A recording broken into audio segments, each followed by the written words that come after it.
Olá, seja muito bem-vindo. Está começando mais uma edição do Conversa que Rende nesta sexta-feira, para você que está nos ouvindo neste sábado. Aliás, importante dizer, o podcast é gravado na sexta-feira, assim que o mercado fecha, e ele é solto no sábado pela manhã. Então você fique por dentro, porque é a semana seguinte que a gente vai projetar e analisar a semana anterior. Muita gente fica perguntando, mas calma aí, vocês estão falando de qual semana e tal? Organize-se pela data do podcast, porque nesta semana vamos comentar de segunda a sexta o que passou e projetar o que vem por aí. Eu, Rafa Ribeiro, estou aqui com vocês mais uma vez na companhia de Caio César, nosso head de câmbio. Tudo bem, Caião? Beleza? Fala, Rafa. Boa noite, pessoal. E o Cadu Wing, nosso sócio-gestor da Monetar Investimentos. Tudo bem, Cadu? Beleza? Fala, Rafa. Tudo tranquilo. Fala, Caio. Tamo aí. Vamos nessa. Bom, tivemos uma semana excelente, né? Ibovespa subiu só nessa sexta-feira 2,32%. Os investidores estão confiando, sei lá, tipo no agora vai, né? Ao longo da semana tivemos alguns escorregões. Fechamos com uma alta de 2,85% aos 102.888 pontos. Pouquinho antes de encerrar o dia, o índice chegou a vazar a barreira psicológica ali dos 103 mil pontos, recuou e fechou nos 102.888. Começo perguntando para o Cadu, como é que você avalia essa semana? Porque não foi uma semana tão positiva nos mercados exteriores, mas a Bovespa conseguiu se descolar um pouco, Cadu, e o otimismo interno acabou prevalecendo nessas altas que tivemos, fechando num território ultra positivo, né? Sem dúvida, Rafa. A gente, na semana passada, falou, né? Ibovespa fechando ali acima de 100 mil pontos, que é uma barreira ali meio psicológica, e isso podia engrenar ali também uma tendênciazinha de alta. Importante dizer, ela passou e se sustentou, né? Baixou um pouquinho, mas rapidamente já voltou para o patamar dos 100 mil, parece ter encontrado um piso, perdão por interrompê-lo. Não, sim, exatamente. Na segunda-feira até surpreendeu, porque o mercado começou um pouquinho melhor e ao longo do dia ele acabou invertendo, e na segunda perdeu ali os 100 mil pontos, né? Fechou ali na casa de 98.600 pontos mais ou menos. Basicamente na segunda-feira o que a gente teve foi uma mudança em relação aos Estados Unidos, né? Principalmente com a divulgação ali na Califórnia sobre o fechamento de algumas atividades. Então, isso trouxe um receio de que houvesse uma reversão em outras cidades também, né? Em outras localidades, e isso afetasse ali novamente aquele receio sobre um lockdown, sobre o avanço do Covid. Já na terça-feira isso passou. O Fed fez um pronunciamento, né, dando continuidade na política de você apoiar os setores econômicos, então ele vai continuar fazendo esses incentivos. Isso ajudou as bolsas internacionais a se recuperarem. E no Brasil, né, a questão da reforma tributária, né, isso foi colocado em pauta. O Guedes fez um pronunciamento, né, dizendo que o governo vai apresentar na próxima semana as primeiras propostas para se realizar a reforma tributária. Isso tudo trouxe um cenário bem positivo e fez com que a Bolsa avançasse. E daí para frente a Bolsa se manteve ali acima dos 100 mil pontos. A gente comentou na semana passada sobre um dado importante que era o IBC-BR. Ele ficou até um pouquinho, né, abaixo do que se esperava, mas essas outras notícias trouxeram otimismo. Além disso, a questão da farmacêutica americana, que é a Moderna, que parece que vem avançando bem com a questão da vacina para o Covid. Então, isso também trouxe um ânimo a mais, uma dose a mais de otimismo para o mercado de maneira geral. Fora esses dados, o restante a gente teve dados um pouco mistos, né? O pedido de auxílio-desemprego nos Estados Unidos ficou um pouquinho acima do que o mercado esperava. A expectativa era que os pedidos totalizassem 1,25 milhões, ficou 3, um pouquinho acima. Existe ainda uma preocupação com esse conflito entre Estados Unidos e China. A gente já alertou que isso pode ficar em função do cenário que a gente tem, né, de eleição nos Estados Unidos. Trump utiliza dessa estratégia para tentar ganhar votos. Então, provavelmente, a gente pode ver esse movimento se acirrar um pouco mais à frente.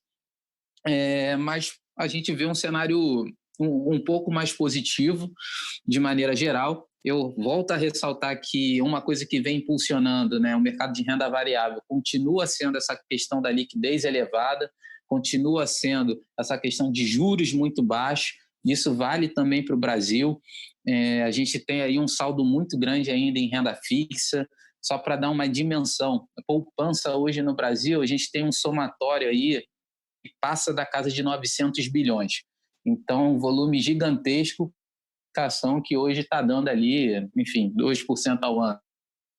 E é natural esse movimento de mudança da busca por alternativas que possam trazer uma rentabilidade maior. Então, a gente continua essa entrada de capital. A gente teve vamos ter alguns no radar nesse segundo semestre. O apetite por investimento em novas empresas está se aquecendo até um pouco mais do que pelo menos eu esperava nesse primeiro momento.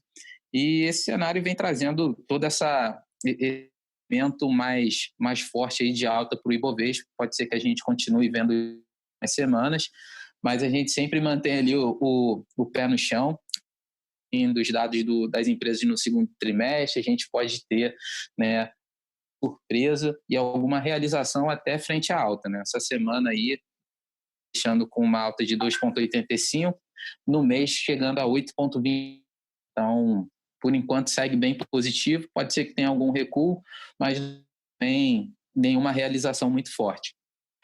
Interessante esse movimento da Bolsa, porque não tivemos nenhuma grande movimentação otimista no mercado exterior, somente realmente essa questão das vacinas da Covid, né?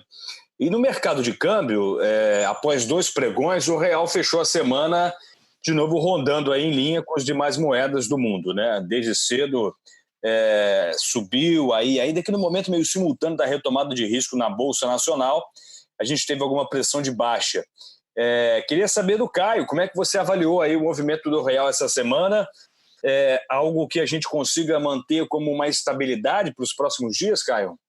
Rafa, eu não sei se lembra e se o pessoal que está ouvindo lembra, no último podcast eu falei que ele estava entre 5,30 e 5,40. E ele manteve essa semana, inclusive essa semana até foi bacana de ver, porque ele ia no 5,40, voltava para 30, ia no 5,30, voltava para 5,40. Eu mantenho a postura que eu passei. O mercado, principalmente que tem muito risco, muita medida, está esperando alguma notícia avassaladora dos dois lados. Muito provavelmente, talvez, resultados de empresas para ter uma medida de economia, até que o Cadu falou.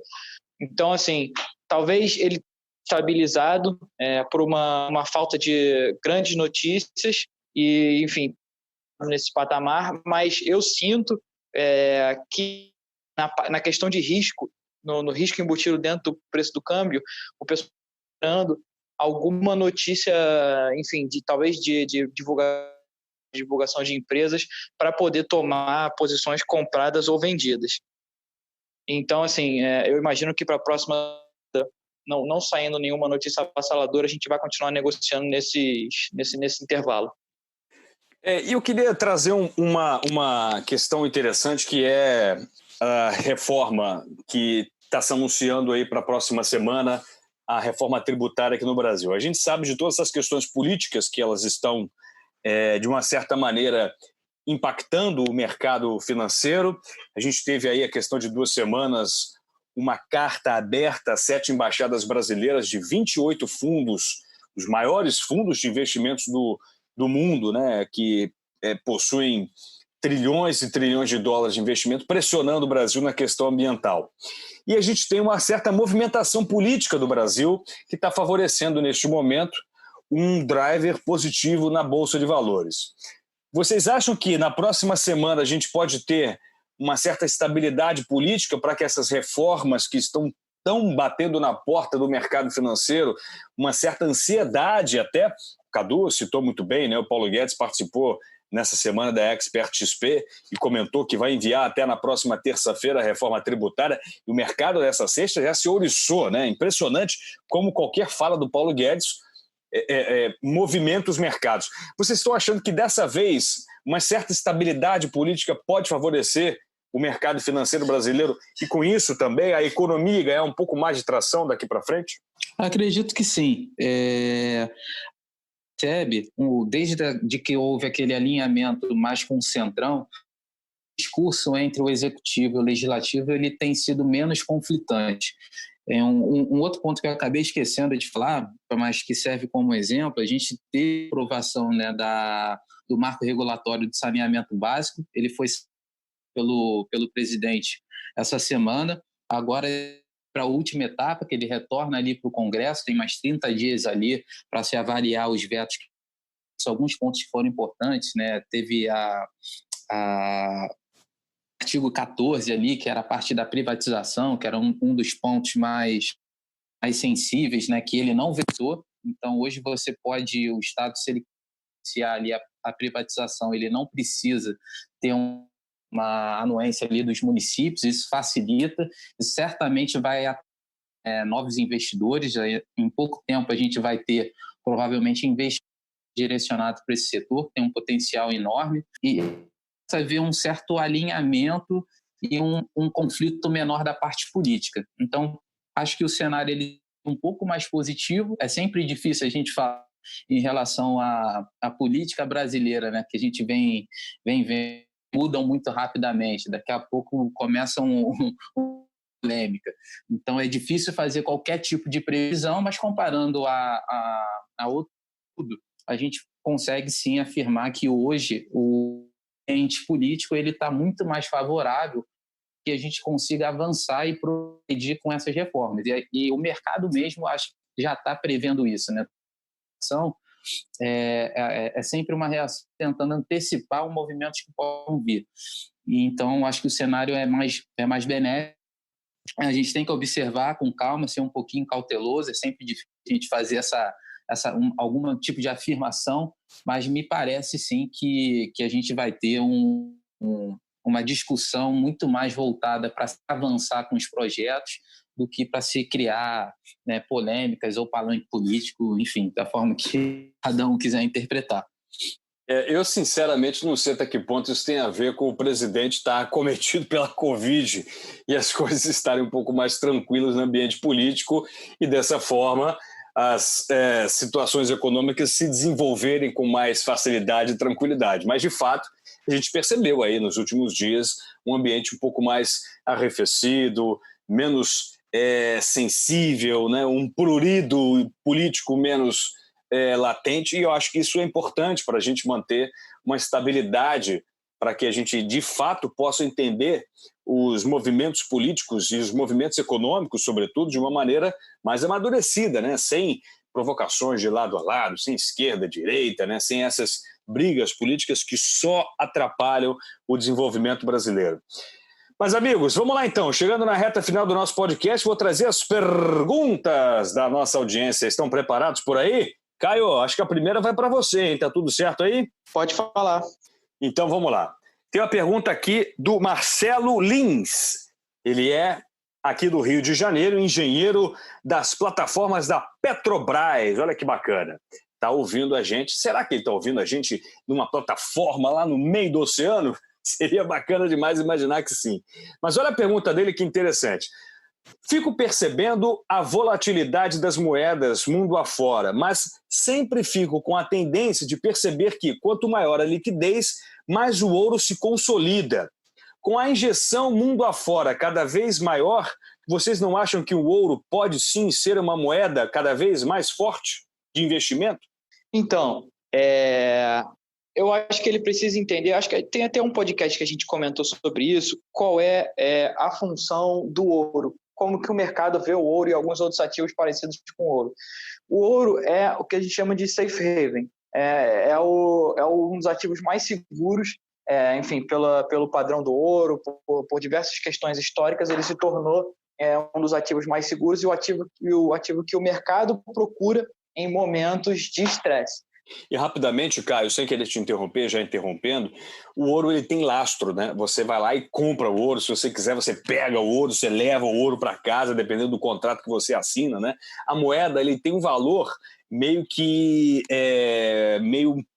um pouco menos concreto porque ele depende da emissão de governos, né? Então o ouro não, o ouro tem um lastro físico que você pode de fato obter. E quando a gente tem uma injeção muito grande de moeda, de numerário no mercado, o ouro acaba se valorizando porque há uma certa preocupação com inflação, com excesso de liquidez, e com isso o ouro acaba subindo também, né? Perfeito.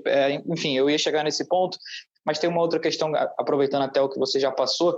Se você colocar o gráfico do ouro quanto o gráfico do Ibovespa, você vai ver as movimentações em momentos de crise. Então, assim, o ouro está se movimentando para patamares mais altos por uma questão de incertezas na parte de renda variável, na parte de ações, na parte de resultados.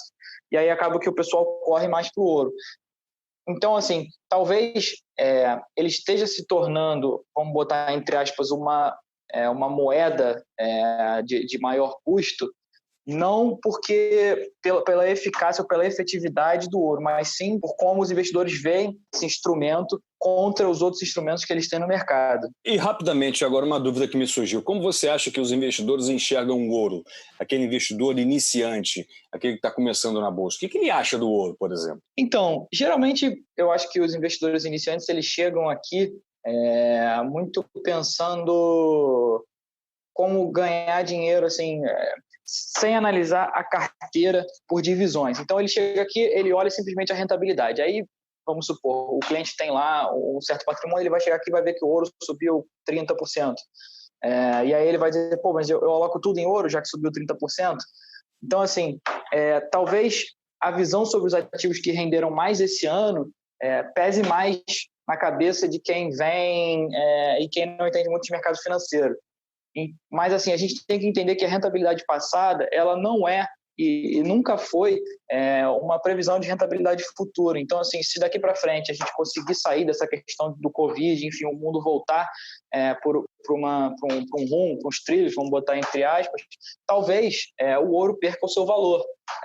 E aí, enfim, a gente pare de ver o ouro lá no topo de 1.600, 1.700 e comece a ver o ouro em 1.300 ou 1.200, que é um preço historicamente que está ali na média.